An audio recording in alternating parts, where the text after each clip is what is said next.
அந்த பணிகளை இனி வரும் காலங்களில் நம்ம அனுப்பி அது ப்ரப்போசல் அனுப்பி அந்த ஃபண்டை வாங்கி கச்சேரி தெரு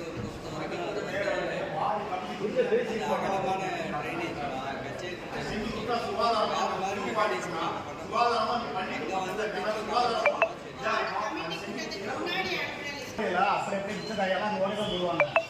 அதுக்கு நம்ம என்ன செய்யப்போம் ஓரம் பண்ண அழித்தா இருக்கும் அது என்ன செய்யப்போம் இத்தனைக்கு அவங்க மளிகை கடையாக வாடகை நடத்துறாங்க இது மளிகை கடையை ரோட்டில் எடுக்கிறாங்க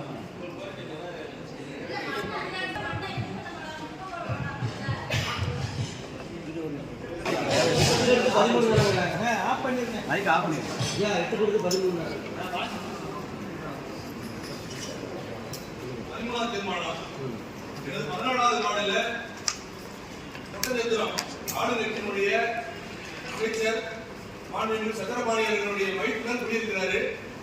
அவரோட வீட்டுக்கு மழை பெய்ஞ்சுன்னா உலக அளவு தண்ணி நிற்குது. வணக்கத்திற்கு மேயர்கள் தாங்களும் நேரில் வந்து பார்த்தீங்க. ஒரு 6 மாசத்துக்கு முன்னாடி கழிவுநீர் கால்வாய் வந்து உயரமத்தில் ஆழம் இல்லாமல் இருக்கிறதா சொல்லியிருந்தேன். ஆனால் 2-3 தடவை ஒரு நேரடியாக சந்திச்சு நான் மனு கொடுத்துட்டேன். அந்த ஏஐ எல்லாத்தையுமே நானும் இந்த கொடுத்த மனு காப்பி கொடுத்துட்டேன். மாநகராட்சி ஆணையர்களையும் புதுசாக வந்தவனே கொடுத்துட்டேன். அவர் அதாவது அந்த அமைச்சர் சக்கரபாணி மீது உங்களுக்கு ஏதாவது கோபம் இருந்துச்சுன்னா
ரிமோட்ல இருக்கு சொல்லு.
கூட்டத்தின் அமைதியான மற்றும் ஒழுங்கான நடத்தையை வேண்டுமென்றே சீர்குலைப்பது இது முதல் காரணம்.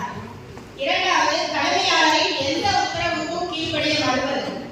மூன்றாவது காரணம், சபையால் தீர்மானம் நிறைவேற்றப்பட்டால் சம்பந்தப்பட்ட உறுப்பினர் சபையால் தீர்மானிக்கப்பட்டபடி இடைநீக்கம் செய்யப்படுவதாக கருதப்படுவார். இது கார்ப்பரேஷன் ரூல் ஆக்ட்லயே இருக்கு. அதன்படிதான் இன்னைக்கு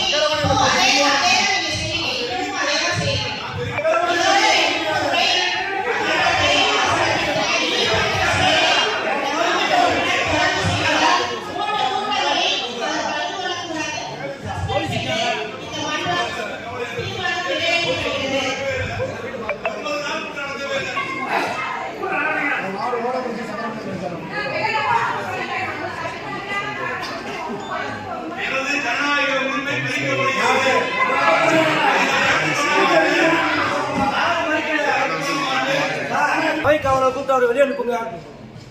ஆணையாளர் சார், ஆணையாளர் சார், சபை காவலரை கூப்பிட்டு நீங்க இப்ப அவரை வெளியேற்றுறீங்க. வெளியேற்ற முடியுமா இல்ல நாங்க தூக்கி வெளியே போடட்டுமா? ரெண்டே கேள்விதான். சபை காவலரை கூப்பிட்டு அவரை வெளியேற்றுறீங்களா இல்ல நாங்க தூக்கி அவரை வெளியே தூக்கி போட்டா? மக்கள் மனதிற்கு மரியாதை கொடுங்க சார்.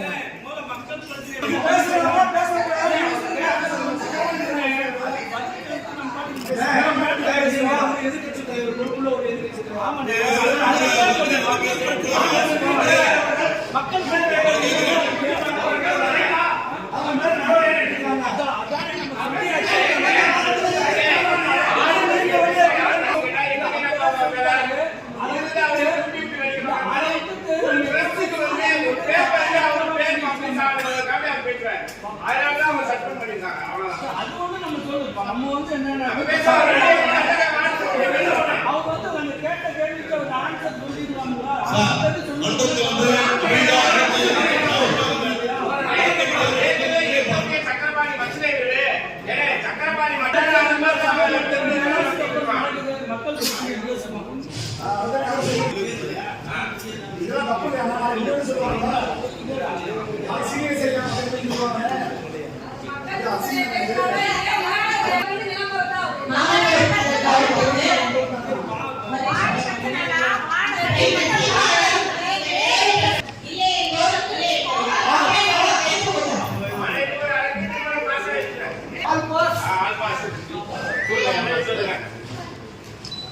பெரும்பான்மையான மாவட்ட உறுப்பினர்கள் இதற்கு சம்மதிப்பதால் இந்த தீர்மானம் இங்கு நிறைவேற்ற உறுப்பினர் சபையால் தீர்மானிக்கப்பட்டபடி இடைநீக்கம் செய்யப்படுவதாக கருதப்படுவார்.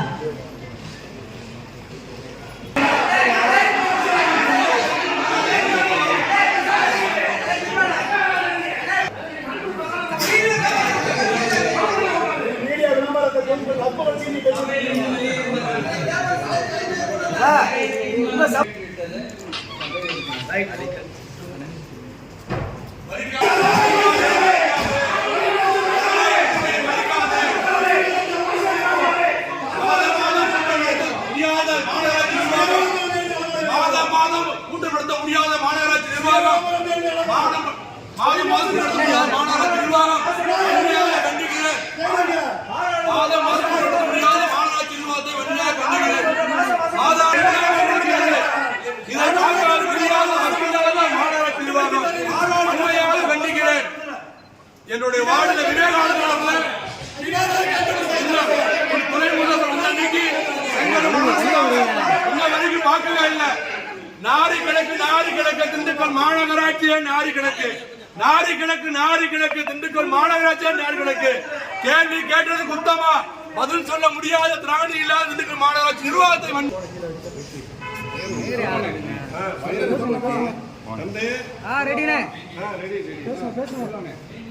திண்டுக்கல் மாநகராட்சி மாமன்ற கூட்டம் 85 நாட்களுக்கு பிறகு இன்று நடந்தது. இதில் 13வது தீர்மானத்தில் மழைநீர் வடிகால் கட்டுவதற்காக 6 கோடி ரூபாய் நிதி ஒதுக்கப்பட்டுள்ளது பல வார்டுகளுக்கு. ஆனால் 2-3 ஆண்டுகளாக அமைச்சர் சக்கரபாணியுடைய மைத்தினர் குடியிருக்கக்கூடிய விவேகானந்தன் அண்ணா நகர் பகுதியிலே கழிவுநீர் கால்வாய் சரியாக இல்லை, அதை கட்ட வேண்டும், அந்த பகுதிக்கு நிதி ஒதுக்க வேண்டும் என்று கேட்டதற்கு எப்படி நீங்கள் அமைச்சர் சக்கரபாணி பெயரை நீங்கள் பயன்படுத்தலாம் என்று மாமன்றத்தில் அனைத்து திமுக உறுப்பினர்களும் கேள்வி எழுப்பினர், வாக்குவாதம் செய்தனர். இதை மண்டலத்திற்குரிய மேயர் அவர்களும் துணை மேயர்களும் ஆணையாளரும் பார்த்துக் கொண்டிருந்தனர். கடைசியில் பாஜக மாமன்ற உறுப்பினர் தனபாலன் ஆகிய என்னை 3 மாதம் கூட்டத்திற்கு வரவிடாமல் தீர்மானம் நிறைவேற்றி சஸ்பெண்ட் செய்வதாக அறிவித்துள்ளார். ஒரு ஜனநாயக நாட்டிலே ஜனநாயக கடமையை மக்களுக்காக மழைநீர் வடிகால் இல்லை என்று கேள்வி கேட்டதற்கு அவர் அமைச்சரை எங்களையும் ஒரு முடிச்சு போடுறீங்கன்னு சொல்லி தவறான ஒரு கருத்தை அவர்கள் புரிந்து கொண்டு இன்றைக்கு மாமன்ற கூட்டத்தில் இருந்து தீர்மானங்கள் வாசிக்காமலே அனைத்து தீர்மானங்களும் நிறைவேற்றப்பட்டது பொய்யான ஒரு ஜனநாயக படுகொலை செய்துவிட்டு இன்று திராவிட மாடல் அரசு திமுக அரசு திண்டுக்கல் மாநகராட்சி நிர்வாகம் இன்று நிறைவேற்றியுள்ளது. இதை வன்மையாக கண்டிக்கின்றேன். 3 மாதம் அல்ல, நீங்க எத்தனை மாதம் எனக்கு நீங்க தண்டனை கொடுத்தாலும் அதை ஏற்றுக்கொள்ள தயாராக இருக்கின்ற காரணம் இந்த அரசு திராவிட மாடல் அரசு இப்படித்தான் ஜனநாயக படுகொலை செய்யும் என்பது எங்களுக்கு எதுவும் தெரியும். மக்களுக்காக போராடக்கூடிய, மக்களுக்காக கேள்வி கேட்கக்கூடிய, ஜனநாயக கடமை ஆற்றக்கூடிய எங்களை போன்ற மாமன்ற உறுப்பினர்களுக்கு இதே தண்டனை வழங்குவார்கள் எனக்கு தெரியும். இன்னைக்கு 22 வார்டில் பாதாள சாக்கடை வச்சிருக்காங்க. 22 வார்டில் இன்னைக்கு பாருங்க, 3 வண்டி கடந்த அதிமுக ஆட்சியில் வாங்கின வண்டி 3 வண்டி இன்னைக்கு இருக்கு. ஒரு வண்டி பாத்தீங்கன்னா 6000 லிட்டர், இன்னொரு வண்டி 9000 லிட்டர், இன்னொரு வண்டி சின்ன வண்டி 1000 லிட்டர். இந்த 3 வண்டியை கிட்டத்தட்ட 8 வருஷமா வச்சுக்கிட்டு வண்டி ஓட்டிட்டு இருக்காங்க இதே திராவிட மாடல் அரசு. ஒரு வண்டி வாங்க கூட, ஒரு லாரி வாங்குறதுக்கு ஒரு வக்கு இல்லாத அரசாக இந்த திராவிட மாடல் அரசு இருக்கு. தொடர்ந்து மக்களுக்காக குரல் கொடுப்பேன். மாமன்றத்திலே என்னை 3 மாதம் சஸ்பெண்ட் செய்தாலும் கூட வெளியில் இருந்து சம்பந்தப்பட்ட அதிகாரியிடம் அரசிடம் இந்த கோரிக்கையை வைத்து நான் இன்னும் என்னுடைய பணிகளை வேகமாக செய்வேன் என இதன் வாயிலாக தெரிவித்துக் கொள்கின்றேன். உங்க இருக்கை பக்கத்துல நான் என்னுடைய வாடகை பற்றி நான் கேட்கிறேன். கேட்கும் பொழுது அந்த ஒட்டத்துறை அமைச்சருடைய மைத்திரோட வீடுன்னு தான் சொன்னேன். அந்த குடியிருக்கிற வீடுன்னு சொல்றப்பயே ஒட்டுமொத்த திமுக கவுன்சிலர்களையும் ஏற்கனவே இப்பதான் ஒரு கூட்டம் ஆரம்பிக்கிறதுக்கு முன்னாடி பார்த்து மீட்டிங் போட்டிருப்பாங்க. அது எப்படி தனபாலன் கேள்வி கேட்பாரு விடக்கூடாதுன்னு சொல்லி அவங்க முடிவு பண்ணிட்டாங்க. இன்னைக்கு நான் கேள்வி கேட்ட உடனே ஒட்டுமொத்த திமுக கவுன்சிலர்களையும் ஏவி விட்டு ஏவல் துறையாக இன்று மாமன்ற உறுப்பினர் என்னை கோர செஞ்சாங்க. இது போல மிரட்டலுக்கு பயப்படக்கூடியவன் பாஜக காரன் இல்லை. என்னுடைய பகுதி மக்களும் என்னை தேர்ந்தெடுத்திருக்காங்க.